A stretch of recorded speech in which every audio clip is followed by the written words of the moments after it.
குருவே சரணம். வணக்கங்க. நான் உங்கள் ஜோதிடர் கோவர்தன் பேசுகிறேன். இப்போ நம்ம பார்க்குறது தலைப்பு இப்போ ஒரு வேண்டுதல் வச்சுருக்கோம்.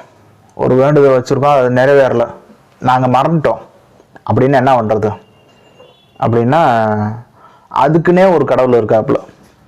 இந்த வேண்டுதல் நாங்கள் மறந்துட்டோம் சார், யாருக்கு என்ன வேண்டுதல் வச்சுட்டோம் அப்படின்னு சொல்லிட்டு இது பண்ணுவாங்க. இப்போ இந்த பொதுவாக இந்த ஒரு கலப்பு மருந்துன்னு சொல்லிட்டு ஒன்று வைப்பாங்க.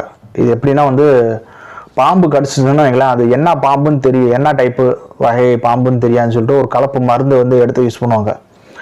அது என்னன்னா எல்லா விஷ பாம்புகளுக்கும் அது விஷ முறிவாக பயன்படுத்துவாங்க. அந்த மாதிரி ஒரு வேண்டுதல் இருந்துச்சு அப்படின்னா, அந்த வேண்டுதலில் யாருக்கு என்ன வேண்டுதல் வச்சுருப்போம் என்னன்னு தெரியாது. அப்போ ஒரு பொது வேண்டுதல் மாதிரி வச்சு அந்த என்ன வேண்டியிருப்பாங்க அதை அந்த பரிகாரம் செஞ்சு விட்டு அந்த இதை கழிப்பாங்க. இது எதுக்குன்னா, எதுக்கு இந்த சீக்வன்ஸை பார்த்தீங்கன்னா, நிறைய பேர் வேண்டுதல் வச்சுட்டு அதுக்கப்புறம் பிரச்சனை பார்க்கணுன்னா, எப்போ பார்த்தாலும் அந்த சோழி இலக்கணம் சரி, தாம்பூல இலக்கணாலும் சரி, செவ்வாய் மலை வரும். கரெக்டாக பார்த்தீங்கன்னா செவ்வாய் மலையே தான் வரும். செவ்வாய் மேலே இல்லைன்னா 8ஆம் அதிபதி மேலே வரும். 8 செவ்வாய் இவங்களாம் சம்மந்தப்படும் போது என்னன்னா, ஏதோ ஒரு பரிகாரம் வேண்டுறீங்க, ஏதோ ஒரு வேண்டுதல் பண்ணியிருக்கீங்க, அது அப்படியே நிறைவேற்றாமலே வச்சுருக்கீங்க, அந்த மாதிரி ஒரு காமிச்சிட்டே இருக்கும்.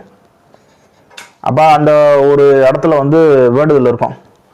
சரிங்க சார், நான் வேண்டுதல் நிறைய வேண்டிட்டேன் சார், என்ன சார் பண்ணலாம் அப்படின்னு, நான்லாம் மறந்துட்டேன் சார், பொண்ணுக்கு பையனுக்கு பொண்ணு பார்க்குறோம், இல்லை பொண்ணுக்கு பையன் பார்க்குறோம் அப்படின்னு சொல்லிட்டு நிறைய வேண்டுதல் பண்ணிட்டோம். அது நாங்கள் காலப்போக்கில் மறந்துட்டோம். நாங்கள் இப்போ 10 வருஷம் ஆகும், நாங்கள் வேண்டுதல் பண்ணி 10 வருஷம் இருக்கோம். அப்போ நாங்கள் வேண்டிட்டோம், அதுக்கப்புறம் மறந்துட்டோம். நாங்கள் என்ன சார் பண்ணுறதுன்னா, பக்கத்தில் ஏதாவது முருகன் கோயிலோ இல்லைன்னா என்னென்னா சக்தி தெய்வம், மாரியம்மன், இந்த மாதிரிலாம் இருக்கும். அந்த தெய்வங்களுக்கு என்னென்னா, நீங்கள் என்ன வேண்டுங்கன்னு கொஞ்சம் யோசனை பாருங்க. ஏதாவது வாங்கி கொடுக்குறேன், இது பண்ணுறேன், அது பண்ணுறேன், ஏதாவது சொல்லியிருப்பீங்க. அதனால தான் இது சும்மா சாமிகிட்ட வேண்டியதுன்னா மொட்டை அடிக்கிறேன், இது பண்ணுறேன்னா அது ஒன்றும் பிரச்சனை இல்லை, அது அந்த அளவுக்கு பாதிப்பு கொடுக்காது. ஆனால் நீங்கள் ஏதாவது செய்கிறேன்னு சொல்லிட்டு செய்யாமல் விட்டுருப்பீங்க.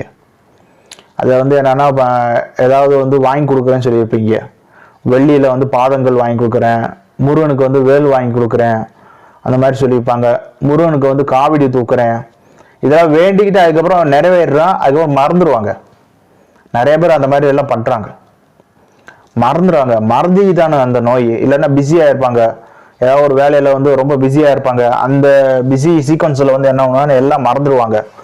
அப்போ என்ன சார் பண்ணலான்னா, பக்கத்தில் முருக வழிபாடு அதை நல்லா பண்ணலாம். அந்த என்ன வேண்டுதல் பண்ணியிருக்காங்க அதெல்லாம் பிரசன்னத்தில் பார்த்து அதை தெரிஞ்சுக்குங்க.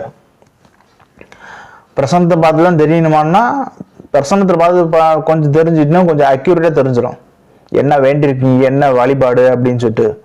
அதே மாதிரி நிறைய இஷ்ட தெய்வங்கள் மாற்றி கும்பிடுப்பாங்க. அதை அது கரெக்டாக சொல்லிடும், பிரசனத்தில் கரெக்டாக சொல்லிடும். ஒன்று தெரிஞ்சுங்க, முருகனை ஒரு ஆட்டி கும்பிட்டுட்டு நீங்கள் இடையில கைவிட்டுட்டீங்கன்னா அது பெரிய ஒரு இதாக மாறும். கண்டிப்பாக முருகன் மட்டும் இல்லை, எல்லா தெய்வங்களும் சரி. எந்த தெய்வத்தை நீங்கள் கும்பிட்டுட்டு அப்படியே கைவிடுறீங்களோ அது ஒரு குறைபாடை கொடுத்துரும், பெரிய குறைபாடை கொடுத்துரும்.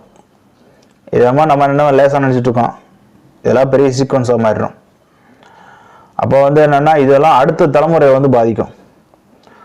முன்னாடி இருக்கக்கூடிய தலைமுறைகள் உளுந்து முருகனை கொண்டிருப்பாங்க. ஏன் முருகன்னா அதுதான் நிறைய பேருக்கு இஷ்ட தெய்வமாக இருக்கு. மிக்க நன்றி. மீண்டும் ஒரு வீடியோ பதிவில் சந்திப்போம். மிக்க நன்றி. வணக்கம்.